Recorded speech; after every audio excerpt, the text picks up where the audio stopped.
Hello. You ever have one of those moments where a person shows you exactly who they are, and suddenly every confusing thing they have ever done snaps into place? That is what happened to me last Saturday at her sister's wedding.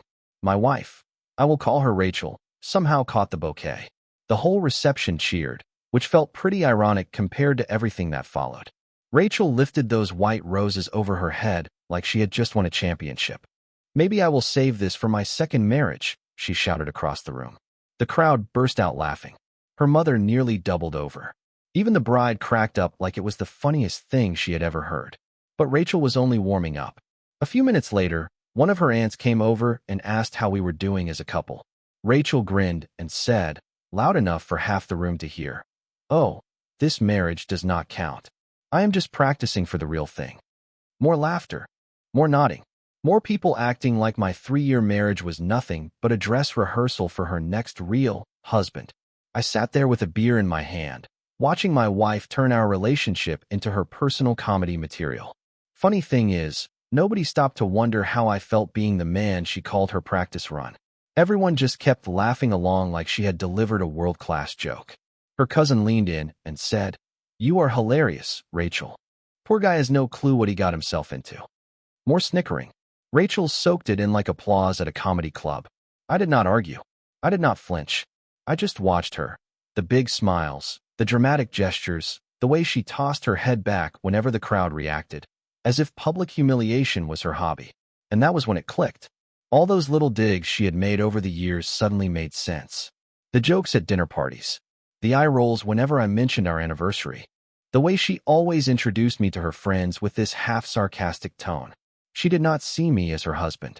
She saw me as the training wheels before her real marriage. The reception dragged on. She danced with her sister, took pictures with the bouquet, and kept repeating her practice marriage joke to every new person who wandered over. Each time the crowd laughed, I stored the moment away like evidence. By the time we got in the car, she was still amused with herself. "Did you see everyone's faces?" she said as she buckled her seatbelt. "They thought I was so funny." I started the engine. "Yeah, you were the star of the show." She completely missed the tone. I know, right? Sometimes I amaze myself. She fell asleep halfway home, probably worn out from all the entertainment she provided, at my expense. I drove in silence, replaying the night over and over, realizing that dozens of her relatives now saw our entire marriage as some kind of joke because she could not resist getting a few laughs. When we pulled into the driveway, she woke up and stretched like a satisfied cat. "Thanks for driving, honey. Tonight was a blast." She grabbed the bouquet from the back seat, clutching it like she had won a trophy.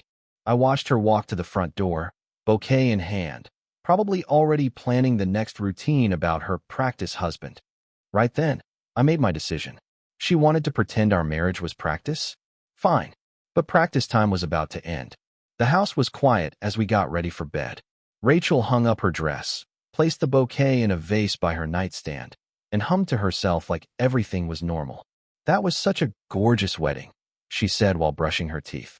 "I hope when I get married for real, it is just as elegant." There it was again, when I get married for real. Not we, not us, not anything that included me. I kept my mouth shut, finished getting ready, and climbed into bed. She curled up next to me, still acting like nothing had happened. "Good night, practice husband," she whispered, giggling like it was adorable. She fell asleep quickly. I lay there staring at the ceiling, thinking about those laughing faces, her jokes, and that ridiculous bouquet glowing in the moonlight. Tomorrow would be the day I finally showed her what happens when the practice is over. Sunday morning came with the smell of coffee and the sound of Rachel humming in the kitchen. She was in a fantastic mood, riding the high of humiliating her husband in front of 40 people. She was flipping pancakes when I walked in, and the bouquet was sitting right there on the counter like some kind of trophy. "Morning, sleepy head," she said, waving the spatula with dramatic flair. I walked into the kitchen and found Rachel humming to herself while flipping pancakes, that wedding bouquet sitting proudly on the counter like she had won a trophy. She glanced over her shoulder with a smug grin. "I was just thinking about last night," she said. "Everybody loved my jokes about the whole practice marriage thing." I poured coffee and sat down at the table. "Yeah," I said. "They definitely seemed entertained." "Oh, come on," she laughed. "Do not act so serious. It was just harmless fun. She slid a plate of pancakes in front of me, acting like nothing had been out of line. You know I did not mean anything by it, right? It is just wedding humor. Wedding humor. That was her new name for humiliating your spouse in public. Of course, I said, cutting into the pancakes. Just jokes. She lit up like I had just applauded her entire comedy act. Exactly. You get it. That is why we work so well together. You understand my sense of humor. I nodded and ate while she rambled on about the wedding. The venue, the food, how beautiful her sister looked, how much she loved being the center of attention. Not once did she acknowledge what she had done to me. Not once did she consider that maybe turning your husband into a punchline is not the peak of comedy. After breakfast, I told her I needed to go run some errands. She waved me off without a second thought, already scrolling through social media, probably ready to brag about how hilarious she thought she had been. My first stop was a small law office downtown. Nothing fancy, just a solid, no-nonsense family attorney who had handled my friend's divorce a couple of years back. The consultation was eye-opening. 3 years of marriage, no children, both of us working full-time. It would be simple, clean, and quick. I booked a follow-up appointment for Thursday. From there, I went to the bank and opened a personal account. I had my paycheck redirected there, not all of it yet, just enough to quietly separate myself without setting off alarms. The joint account stayed active, but I knew that would not last. When I got home, Rachel was curled up on the couch in her pajamas, watching a show. "How were your errands?" she asked without looking away from the television. "Productive," I said, opening my laptop. That evening we drove to her parents' house for Sunday dinner, a weekly ritual I tolerated more than enjoyed. The moment we stepped through the door, her mother started applauding her. "There is our little comedian," she said. "Everyone is still talking about your practice marriage jokes." Rachel nearly glowed. "Really? I thought they turned out pretty good." "Oh, honey, you had the whole table laughing. Poor guy here did not know what hit him." Her mother patted my shoulder like I was a good sport in some comedy skit. I forced a smile and helped set the table while they played back every one of Rachel's greatest hits from the night before. Her father even joined in, joking about training husbands and practice rounds, and the whole family seemed to think my marriage was the funniest thing they had seen in years. During dinner, her sister called to thank everyone for coming. When she brought up the bouquet toss, Rachel put the phone on speaker so the whole room could hear. "I am still laughing about your practice marriage comment," her sister said. "You should try stand-up comedy. More laughter. More encouragement to treat our relationship like her personal comedy set." I sat there eating pot roast while her family turned 3 years of marriage into a recurring joke. That was when I started paying close attention to how they acted around me. The dismissive looks, the abrupt pauses when I spoke, the quiet eye rolls whenever I mentioned anything I cared about. None of this was new. I had just been too focused on keeping the peace to see how little respect they had for me. After dinner, Rachel helped her mother with the dishes while I stepped outside with her father for some fresh air. He pulled out a cigarette and lit it. "You know," he said, exhaling smoke, "she has always been the entertainer of the family. Sharp wit. She keeps things interesting." "She definitely keeps things interesting," I replied. He chuckled. "Good thing you can roll with the punches. Some guys would get their feelings hurt over jokes like that." He took a long drag. "But you seem like you can handle her personality." "I am learning exactly how to handle it," I said. The drive home was quiet again. Rachel fell asleep like she always did after a night full of attention. I drove, planning, calculating, deciding. Tuesday would be perfect. She had her book club that night. Another chance for her to share stories about her practice husband, which meant I would have a solid block of time to make calls and firm up arrangements. When we got home, she headed straight to the shower. I sat in my chair, laptop open, researching apartments in good neighborhoods. I was not moving out just yet, but I wanted to know my options. She came out of the bathroom in her robe, hair wrapped in a towel, humming like everything in our life was perfectly normal. That night, when Rachel climbed into bed, she glanced over at me. "You are quiet tonight," she said. "Just thinking about the week ahead," I replied. "Anything exciting planned?" she asked, pulling the blankets up. I closed my laptop and looked at her. "Yeah. I think this week is going to be pretty unforgettable." She smiled sleepily. "Good. We could use a little excitement around here." If she only knew how much excitement was headed her way. The next couple of days felt like rewatching a movie I had seen long ago, except now I actually understood the plot. Every dismissive comment, every eye roll, every time she corrected me in front of somebody else, all of it lined up perfectly with her attitude at that wedding. For the first time, I saw my marriage for what it really was. On Monday at work, one of my coworkers asked how the wedding had gone. Educational, I said. That evening, Rachel came home from her yoga class practically glowing. She dropped her yoga mat by the door and said, "I told the girls about the bouquet story. You should have seen their faces when I shared the practice marriage jokes. They thought it was hilarious." She laughed. A couple of them said they wished they had the guts to say stuff like that about their husbands. I looked up from my laptop. "Sounds like you inspired them." "I know, right?" she said. "Sometimes I think I missed my calling as a comedian." She flopped down next to me. "What are you working on?" "Just organizing files," I said, closing the screen. What I was actually doing was creating a detailed timeline, documenting every pattern of disrespect, and sorting through our financial records for the attorney. But she did not need to know that yet. When Tuesday rolled around, she headed off to her book club at exactly 6:30. She left with a bottle of wine in one hand and probably a handful of new jokes about her practice husband in the other. The instant her car left the driveway, I got to work. First, I called my attorney to confirm our Thursday meeting and go over strategy. Then I spent 2 hours digging through our joint accounts, credit cards, receipts, anything that mattered. I documented everything, photographed everything, and saved every file. After that, I walked through our house, the place we bought together 18 months earlier. I had put down the larger portion of the down payment from my personal savings. My attorney already explained how that would impact the settlement. By the time Rachel got home around 10:30, I was sitting in my chair with my laptop open, looking like I had been there the entire time. "How was book club?" I asked. "Oh, it was great," she said, kicking off her shoes. "We barely talked about the book, though." I told them about the wedding, and they were dying laughing. One of the girls said I should write a book called Surviving Your Practice Marriage. "Catchy title," I said.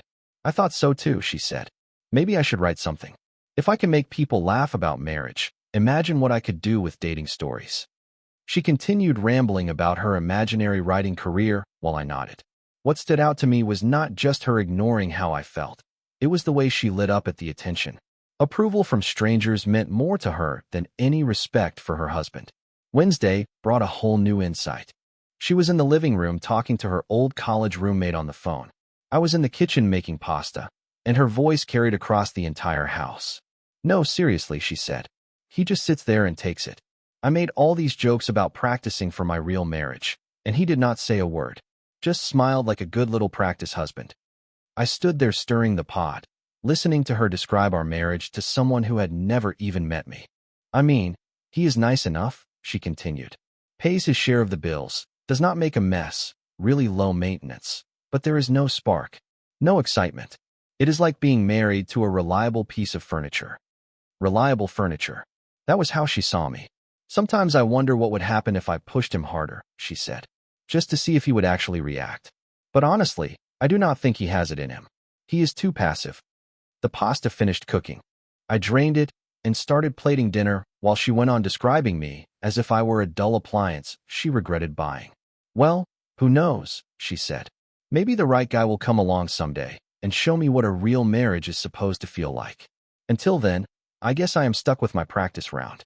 When she finally hung up the phone, she walked into the kitchen like she had not spent 15 minutes insulting me. "Dinner smells good," she said. "What are we having?" "Pasta," I said, handing her a plate. "How is your college friend doing?" "Oh, you know," she said. "Same drama with her boyfriend. Some people never learn." She sat down and took a bite. "This is really good. You are getting better at cooking." I watched her eat the meal I made while she talked about waiting for a real marriage with someone else. The irony was not lost on me. "Glad you like it," I said. Early Thursday morning, a text from my attorney popped up confirming our 2 o'clock appointment. On Thursday morning, I told Rachel I had a dentist appointment and would be back around 4 o'clock. She barely glanced up from her phone. The legal meeting went exactly the way I expected. My attorney walked me through the paperwork, explained the timeline, and laid out the strategy one more time. I signed everything I needed to sign and scheduled the filing for Friday morning. By Monday afternoon, she would officially be served with divorce papers. "Are you absolutely certain about this?" my attorney asked as I stood to leave. "Completely," I said. She has made it clear that this marriage is nothing but practice for her. So it is time to let her move on to the real thing. Friday evening, Rachel suddenly announced she wanted to go out and celebrate. Celebrate what? I asked. She shrugged. Nothing in particular. I just feel good these days. Like things are starting to look up. Maybe we should check out that new restaurant downtown. I agreed. It would probably be the last dinner we ever shared as a married couple, even if she had no idea. At the restaurant, she was in rare form, chatting with the server, cracking jokes, soaking up attention like sunlight. Halfway through dessert, she reached across the table and grabbed my hand. You know, she said, for all my practice marriage jokes and everything, you are actually not a terrible person to be married to. Thanks, I said. That is high praise. No, really, she continued. You are steady. You do not start drama. You let me be myself. That is worth something, right? I squeezed her hand. It is worth exactly what it is worth. She smiled, oblivious to the meaning behind my words. On Sunday night, while we got ready for bed, she was already outlining her upcoming week. Book club on Tuesday, yoga on Wednesday, drinks with her sister on Friday. What about you? She asked. Anything exciting coming up? I thought about the divorce papers that would be delivered to her office on Monday. Yeah, I said. This week is going to be full of surprises. Monday rolled around just like any other day. I went to work. She headed to her job at the marketing firm downtown. Then, right around 11 o'clock, a process server walked into her office and handed her an envelope. I got the confirmation call during my lunch break. Papers have been served, my attorney said. She looked surprised. Surprised was putting it lightly, judging by the 17 missed calls and 12 text messages waiting on my phone after my meeting. The messages started out calm. Call me. We need to talk. Then confused. I do not understand what is happening. Then desperate. Where are you? Call me now. I did not respond. I finished my workday like nothing unusual had happened and drove home at my normal time. Her car was already in the driveway when I arrived. She met me at the door, divorce papers clutched in her hand, mascara slightly smeared. What is this? She demanded, waving the documents at me. Legal paperwork, I said, hanging up my jacket. Do not be smart with me right now, she snapped. Why am I being served divorce papers? What happened? Did someone convince you to do this? I walked into the kitchen and grabbed a beer from the fridge. Nobody convinced me of anything.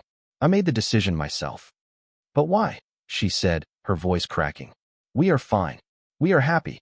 This makes no sense. I looked at her. Really looked at her. We are happy. I asked, is that what you call this? Yes, she insisted. Sure, we have our little jokes, but every marriage has that. It is normal. Little jokes? I repeated, is that what we are calling them now? Her confusion shifted into defensiveness. If this is about the wedding, I already told you it was harmless fun. Everybody knew I was joking. Were you joking when you told your college friend I was basically the human equivalent of reliable furniture? The color drained from her face. She had forgotten I overheard that conversation. Or when you told your book club you were surviving your practice marriage. Or when you told your yoga class you wished they had the courage to make jokes about their husbands like you do. She set the papers down on the counter, hands trembling slightly. You were listening to my private conversations, she said. It is hard not to listen when you have them in the middle of the living room, I replied. But that is not the point. Then what is the point? She asked, her voice rising. The point, I said, is that you have spent months, maybe years, acting like our marriage is temporary, like it is some rehearsal before you find somebody better. Well, congratulations. Practice time is over. She stared at me, stunned, then shook her head. You are being ridiculous. Marriage is hard. People say things they do not mean when they are stressed or trying to be funny. Funny, I said quietly. Right. I finished my beer and set the empty bottle on the counter. Well, here's what I think is funny, I said. You spent so much time practicing for your real marriage that you forgot you were already in one. I never forgot anything, she snapped. You are twisting my words. I shook my head. Thursday night at your parents' house. Remember what you told your sister on the phone? Her mouth opened, then closed again. You said you hoped the right guy would come along someday to show you what a real marriage is supposed to feel like. Do you remember that conversation? I asked her. The one with your sister? Rachel swallowed hard. I was just venting. No, I said calmly. You were being honest. More honest than you have been with me in a long time. That was when she started crying. Not loud, dramatic crying, but the quiet kind that happens when someone realizes the situation is slipping out of their control. I did not mean any of it the way you are making it sound, she whispered. I love you. We are married. This is real. Is it? I asked. Because according to you, this is just practice. And honestly, you were right. This marriage has been practice. I have been practicing tolerating someone who does not respect me, and you have been practicing being married to someone you are already preparing to replace. That is not true, she said weakly. Then explain, I said. Explain why you keep joking about our marriage being temporary. Explain why you tell strangers I am boring and passive. Explain why our relationship has become your favorite comedy material. She looked around the kitchen, the home we built together, like she was searching for an answer in the cabinets or the countertops. Nothing came out. I am sorry, she finally whispered. I will stop. I will not make those jokes anymore. We can go to counseling. We can fix this. I shook my head slowly. You still do not get it. The jokes were never the real problem.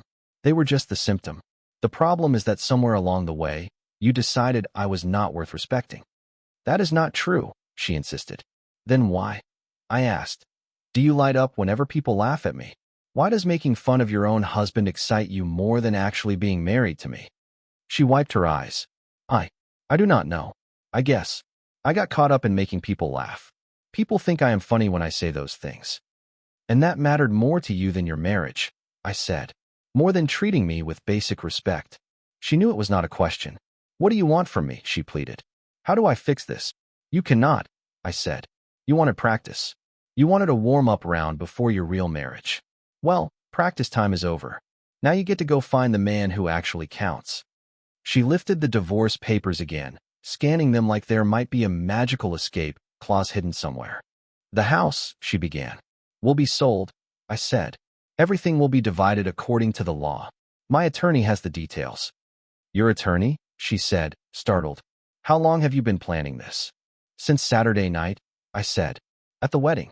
That was when you showed me exactly what our marriage meant to you. You are ending everything over one night of stupid jokes? She cried. I am ending this because you have not taken our marriage seriously for 3 years. Saturday night was just the first time I actually paid attention to the message you have been sending all along. She sank into a chair, clutching the papers. This is insane. People will think you have lost your mind. They can think whatever they want, I said.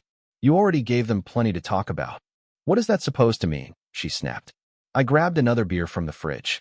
Well, now when people bring up your practice marriage jokes, you can tell them the truth. You practiced so well, you graduated. It was the first time since I walked in the door that she had absolutely nothing to say. The irony is perfect, I said. You wanted everyone to laugh about how this marriage did not count. Now you get to find out what it feels like when it actually does not count anymore. Tears streamed down her face.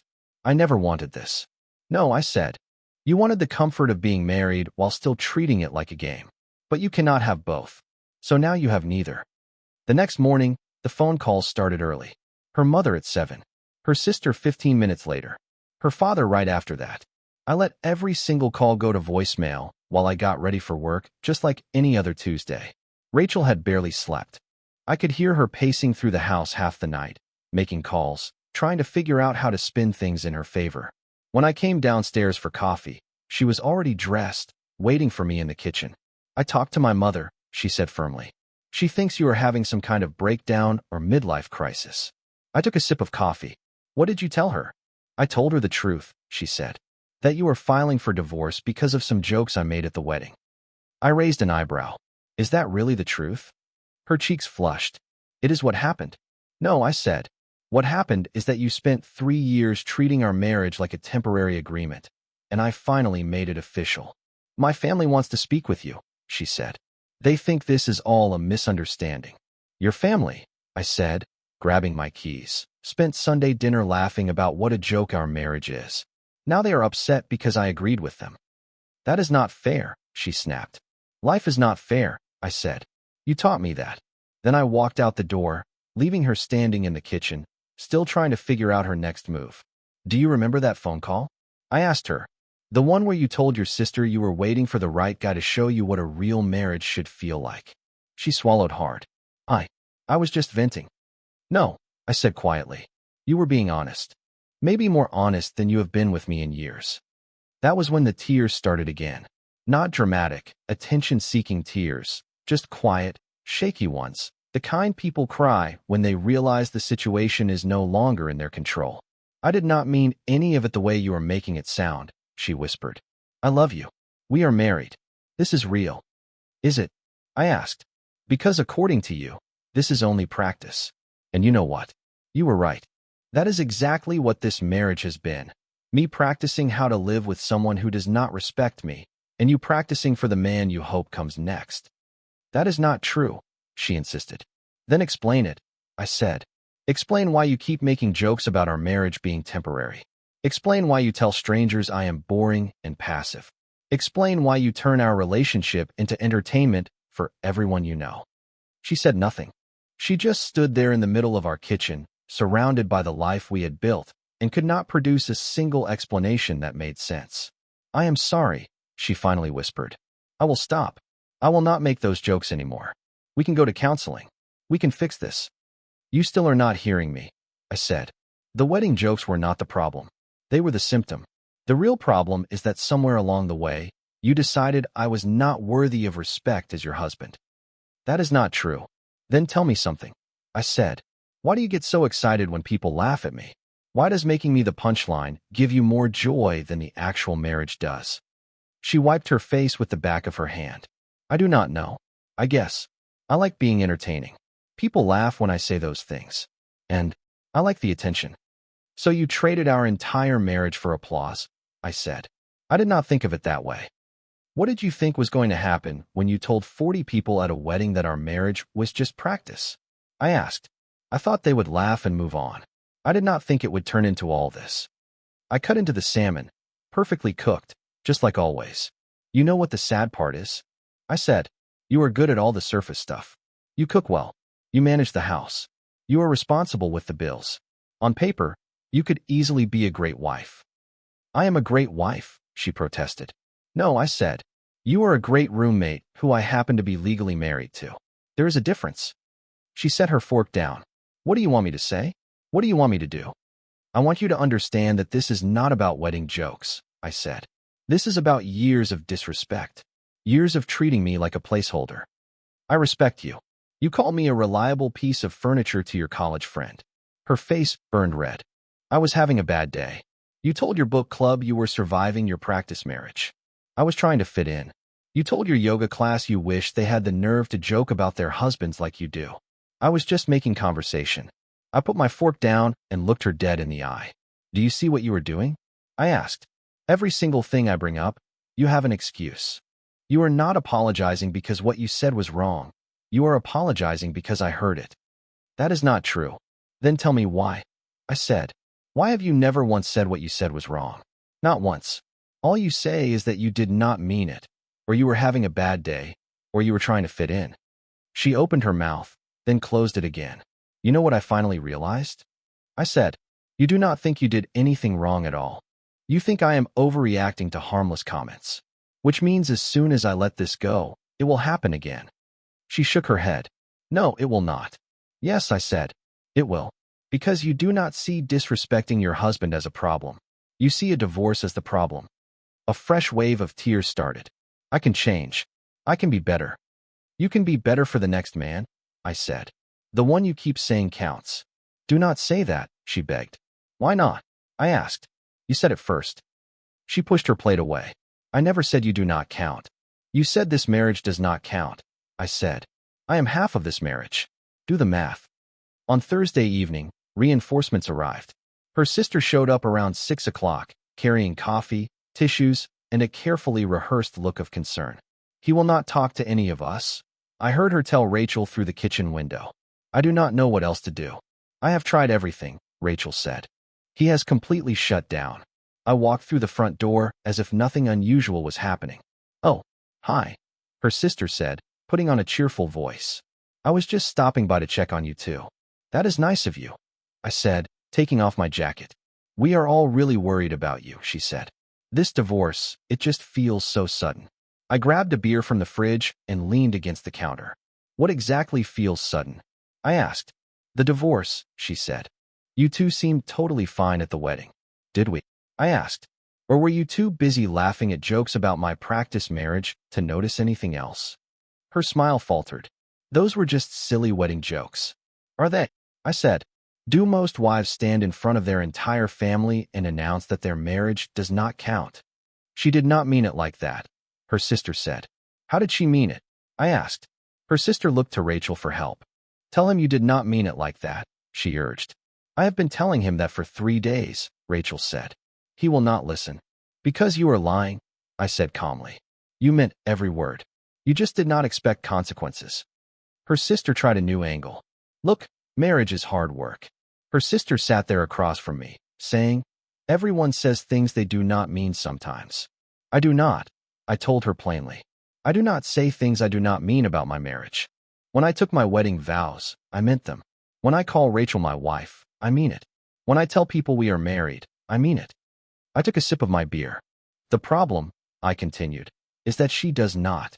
That is not true, Rachel insisted. Then explain something to me. I said, why does she get more excitement out of mocking our marriage than she gets from actually being in it? Neither of them had an answer. Here is what is going to happen, I said. The divorce will be final in a few months. The house will be sold. Our assets will be divided according to the law, and she will be free to find the man whose marriage to her actually counts. You are being cruel, her sister said. No, I replied. I am being realistic. She wanted to practice being married. Practice time is over. Now she gets to do the real thing with someone else. That broke Rachel again. She started crying, wiping her face with her sleeve. I do not want someone else, she said. I want to fix this with you. You cannot fix something you do not think is broken, I said. And you do not think disrespecting your marriage is broken. You think my reaction to it is broken. I finished my beer and headed upstairs. As I reached the landing, I heard her sister whisper, how did this happen? And Rachel whispered back, I do not know. It was supposed to be funny. 6 months later, I sat in my attorney's office signing the last of the paperwork. The divorce was officially complete. The house had been sold. We moved on to separate lives. She tried everything during those months. Tears, anger, bargaining. She even showed up at my new place with homemade cookies and apologies. But I learned something important from our marriage. When somebody shows you who they are, believe them the first time. The last real conversation we had was at the closing for the house sale. She looked tired, older somehow, like the last year had taken something out of her. I never thought it would really end like this, she said as we walked out of the title company. Really? I asked. You spent 3 years practicing for it. She winced.